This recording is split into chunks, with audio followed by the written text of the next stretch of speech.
Hay muchas fiestas que se celebran en torno al amor, compromisos, bodas, aniversarios, pero Ale y Alex, después de 15 años juntos, creen de mutuo acuerdo que ha llegado el momento de separarse y deciden hacerlo especial. La actuación de los Cense Vito Sanz no es el único guiño a Aragón en este largometraje. En él aparecen los libros de Daniel Gascón y Félix Romeo e incluso un cameo de una de las nietas de José Antonio Labordeta. Siempre hay algo de Aragón en las películas de Jonás, así que sí, hay algo bonito de esta tierra, y luego porque bueno, me gusta, soy de Huesca, imagínate, es maravilloso meterlo en las películas y que se vea y que exista allí, ¿no? Jonás Trueba lleva Volveréis a la gran pantalla para romper moldes y roles. Ritualizar, yo creo, las cosas que han merecido la pena, una relación, una historia de amor, ¿no?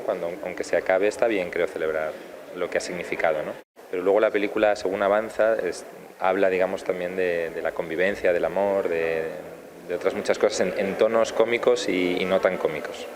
Volveréis protagoniza la nueva sesión del ciclo La Buena Estrella, un punto de encuentro entre público y cineastas.